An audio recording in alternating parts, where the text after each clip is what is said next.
Hello there. This week we're talking about Book of Boba Fett, Episode 6. A stranger comes from the desert. I think it's pronounced dessert.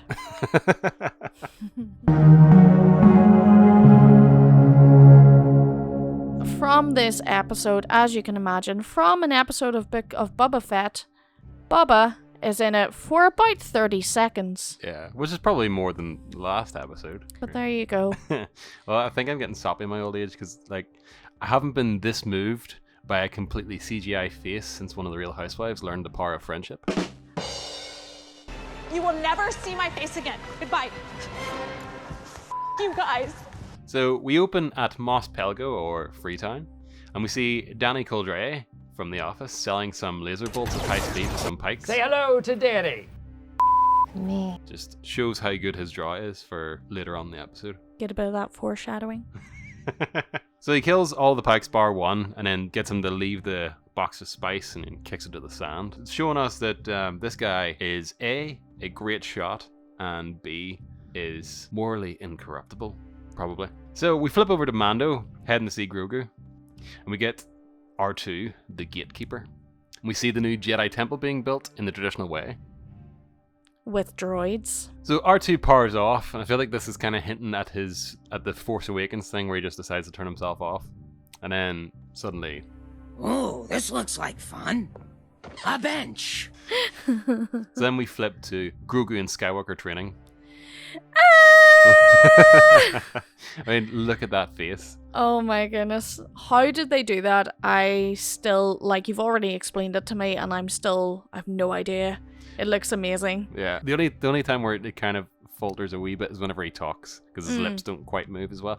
But even then, I don't care. It looks awesome. But you can really see where all the budget of this season went.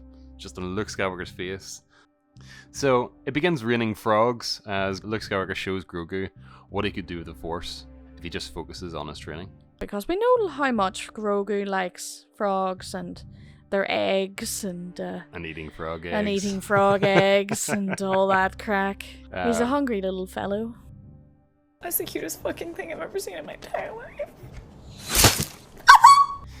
So then we see Luke and Grogu walking through the forest, and Luke starts to tell Grogu about Yoda and helps him to remember where he's from, which ends up being quite a painful memory. It's the temple during Order 66, and we see a live-action 501st shooting down some Jedi on the night. Can I just point out how Luke is walking with Grogu, though?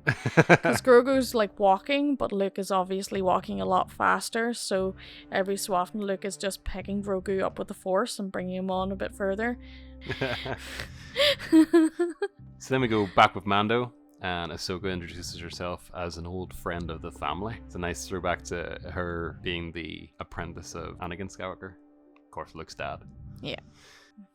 So Ahsoka gives Mando the choice on whether he should see Grogu. But seeing Grogu would make this whole process a lot harder for him. It would make it a lot harder for us. Yeah. Even though I so desperately want him to go and see Grogu. Yes, you want a reunion, but at the same time, the end of Mandalorian Season 2 is too much to go through again. So, yep. So Mando decides, you know what, I'm going to leave the gift with you. You shall have the nipple rings and make sure Grogu gets them. Well, we hope it's nipple rings. So he leaves, and we see Grogu kind of knowing that was him, because as the ship goes, Grogu kind of reaches out to it. It's very sweet. It's very sad. Also, Grogu obviously needs to get stronger, seeing as he's not able to pull the ship back. And then the backpack makes a return from Dagobah. It is an amazing sight. Run, run, run, and jump. I will be your backpack while you run. I will train him the only way I know how. Backpack style. Yeah. And then he passes on a bit of wisdom from Yoda whenever he asks Grogu to jump, and Grogu, being a puppet, jumps about half an inch. And he says, don't try, do, because he's trying too hard. Instead of do or do not, there is no try. So yeah, don't try, do, which sounds like fantastic advice, doesn't it? Whenever you're trying, whenever you're trying to do that, well, stop trying, just do it. Why didn't I think of that? So you see the front flip from Dagobah as well. Parkour! Which is amazingly satisfying. Yeah. It's nice. And then we climb the tree, we get the Jedi music. It's lovely. We get this big training montage with all the nostalgia, even threw in a training remote. And Ahsoka then talks to Luke and basically says, you're doing a really good job. And Luke says, well, it's more he's remembering rather than I'm teaching him. And Ahsoka brought up that sometimes the student guides the master, which is kind of a nice kind of throwback to her and Anakin about how a lot of the time they would kind of teach each other, and the same with Obi-Wan and Anakin. That kind of sometimes the student does actually guide what way the master should be, So we sideswipe back to Tatooine and Boba's council, now with Din Djarin and Kersantin, who join Inspector Gadget and the Motley Crew. Oh, hey, Boba's actually in this scene. They have to fit him in somewhere. I'll squeeze him in there. Well, that's the thing. I think for this whole thing, we had to see this kind of conclusion a little bit before we push forward, Well, I suppose we didn't have to. We could have just hinted at it, but I'm glad they showed us. Oh, I'm very glad that they showed this, but it did seem like a very random turn that the Book of Boba have taken, but I'm very excited. So we then hear that the Pikes have been gathering an army, and Boba is short on men. So Din decides to go to Mos Pelgo, or Freetown, and we see the sandcrawler with the skull of the dead Krayt Dragon from Mandalorian Season 2, and we see that again whenever we walk into the bar. Its skeleton now decorates the inside of the bar, which is awesome. So Din meets up with Cobb Vanth and offers to buy them a drink. And where are they going, Catherine? For a drink. So they go in and they have a quick drink, and Din uses the same argument that Obi-Wan uses against Boss Nass, that it's the same planet, and if the Pikes take over, they'll soon be taking over Mos Pelgo too. Then Cobb basically says, I'll try and help. I'll get some guys sorted. So Din gives him a wee Mandalorian nod and gets his bucket back into the ship and shoots off. Just then, we see the stranger from the desert. It's Cad Bane, and he looks friggin' awesome. He does look very impressive, in fairness. Scary looking dude. So he claims that Boba Fett is a cold-blooded killer who worked with the Empire, which is true, to be fair. But at the same time, Cad Bane ain't no oil painting. So Cobb is distracted by the deputy. The deputy's kind of messing about a little bit at the side, and we kind of see like this wasn't a fair Wild West duel. Cad Bane takes out Cobb Vanth with one hit, and then completely annihilates the deputy with like 3. Stop! He's already dead. So deputy definitely dead. Cobb Vanth will be alright. He'll be alright. Yeah, I think so. I think he'd be grand. He's just a little shot. He'll be alright. It's still good. It's still good.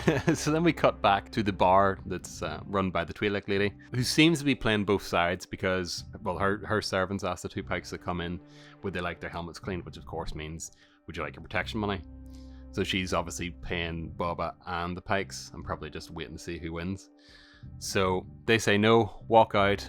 They left their wee cartouche, and the cartouche blows up. Now, 2 things in this. Max Rebo didn't show up for work, which makes me think... thank goodness. Which makes me think he's safe, and that the Pikes must have texted him in saying, don't show up for work today. Nice. And the lady, I reckon she's going to be alright. She's going to be alright. As long as Max is okay. As long as Max is okay, I'll be happy. Is he safe? Is he alright? He better be. So then we finish up back with Grogu. Luke lays out the present from the Mandalorian, which was the chainmail, and he lays out a present from himself that is Yoda's lightsaber. But when he does this, he offers him a choice. If Grogu takes the lightsaber, he'll stay and become a Jedi and be killed by Ben Solo. Or if he takes the chainmail, he'll go back to the Mandalorian and go adventuring. 5 minutes later. We had time. I get this adjusted. It's a little tight across the chest. This is a terrible choice. But at the same time, we already know what's going to happen because, luckily enough, Peli Motto has already built a wee dog shed on top of Mando's new starfighter. We're going with the chainmail. Yeah, the chainmail's happening. Hope it's mythical. Yeah.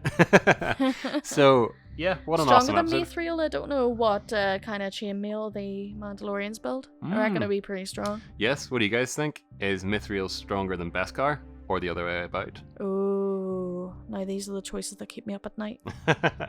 Well, that's about all we've got time for. Don't forget to like, share, and subscribe if we earned it. And we'll see you all next time. Bye! Bye!